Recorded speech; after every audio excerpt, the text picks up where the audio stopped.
Bismillahirrahmanirrahim. Assalamualaikum warahmatullahi wabarakatuh. Perkenalkan, nama saya Emma Juna Damayanti dengan NIM 20211010 semester 4 Prodi Pendidikan Matematika.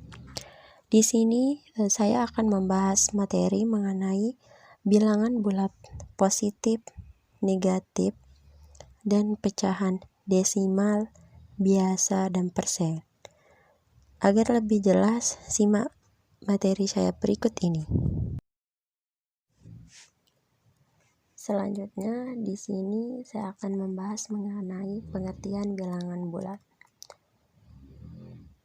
Bilangan bulat bukan berarti kumpulan atau himpunan bilangan yang bentuknya bulat ya, tapi nilainya yang bulat. Bilangan bulat terdiri dari bilangan cacah dan bilangan bulat negatif. Himpunan bilangan bulat dalam matematika dilambangkan dengan Z. Lambang ini berasal dari bahasa Jerman, yaitu Zahlen, yang berarti bilangan. Bilangan cacah sendiri merupakan himpunan bilangan yang terdiri dari bilangan 0 dan bilangan bulat positif. Bilangan bulat positif bisa juga disebut sebagai bilangan asli, merupakan himpunan bilangan bulat yang bernilai positif. Sementara itu, bilangan bulat negatif merupakan himpunan bilangan bulat yang bernilai negatif. Berikutnya, pembagian bilangan bulat pada garis bilangan. Teman-teman bisa lihat garis bilangan pada slide berikut ini, yang dimana angka 0 itu adalah sebagai pembatas antara bilangan bulat negatif dan bilangan bulat positif, yang dimana bilangan bulat positif itu adalah 1, 2, 3, 4, 5, dan seterusnya. Sedangkan bilangan bulat negatif adalah bilangan min 1, min 2, min 3, min 4, dan min 5. Kalau bilangan cacah itu adalah bilangan yang mulai dari 0, yaitu 0, 1, 2, 3, 4, 5.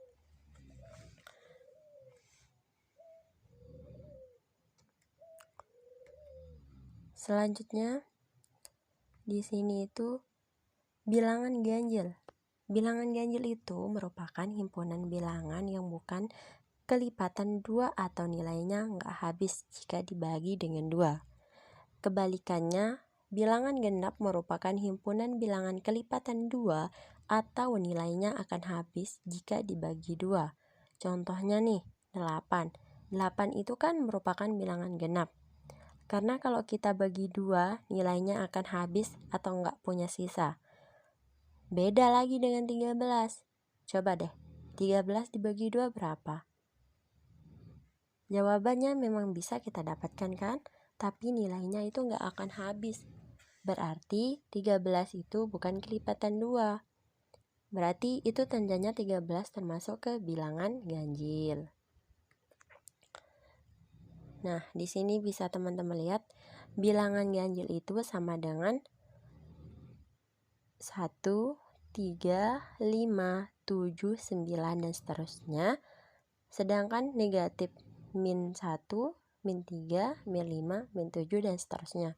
Kalau bilangan genap di sini teman-teman bisa lihat 2, 4, 6, 8, 10, dan seterusnya. Nah, selanjutnya di sini itu sifat penjumlahan bilangan bulat. Yang pertama itu sifat komutatif. Contohnya, min 2 ditambah min 3 sama dengan min 3 ditambah min 2. Sama hasilnya itu kan tetap dia min 5. Terus, sifat tertutup. Nah, contohnya itu 5 tambah 10 kan sama dengan 15. Sedangkan kalau sifat asosiatif, nah teman-teman bisa lihat di sini. Dalam kurung 4 plus 5 ditambah 6 sama dengan 4. Kita keluarin dulu yang 4-nya, baru kita masukkan ke dalam kurung itu yang 5 ditambah 6. Jadinya 4 tambah 5 itu berapa? Kan 9. Nah, terus yang di dalam kurung itu berapa? 5 ditambah 6 kan berapa?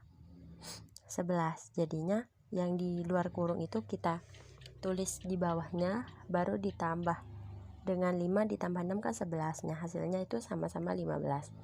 Selanjutnya, mempunyai unsur identitas. Nah, contohnya itu di sini simpel.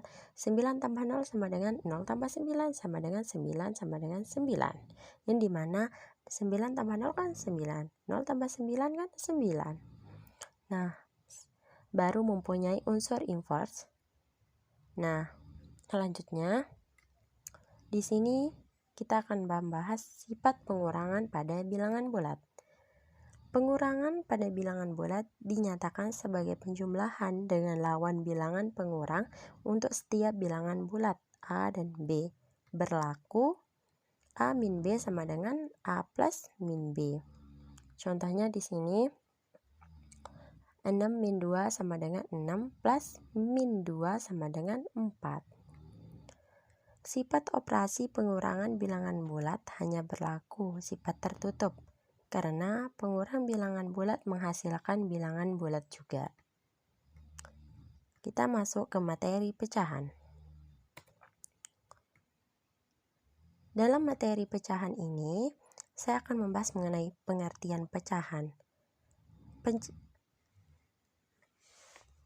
Dia akan dinyatakan pecahan jika A per B, di mana A dan B bilangan bulat, serta B tidak sama dengan 0.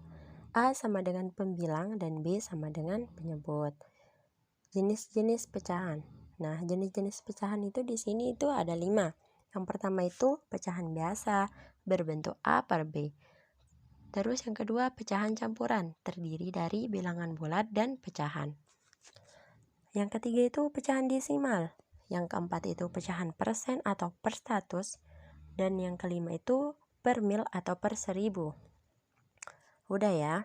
Nah, selanjutnya kita akan masuk ke acara inti. Jeng jeng. Tugas. Di sini saya akan memberikan tugas terhadap adik-adik mengenai kalian itu harus mencari contoh dari masing-masing jenis pecahan tersebut, karena di dalam materi pecahan itu masih ada yang kurang. Tugas kalian itu harus mencari contoh dari kelima jenis pecahan tersebut. Kemudian kalian cari contoh soalnya, langsung dijawab. Dan jawabannya ini tuh adik-adik kembangkan berdasarkan pemahaman kalian. Nah, ingat ya, langkah-langkahnya itu harus ditulis dan jangan mencontek. Sekian penjelasan dari saya. Saya mengucapkan terima kasih. Wassalamualaikum warahmatullahi wabarakatuh.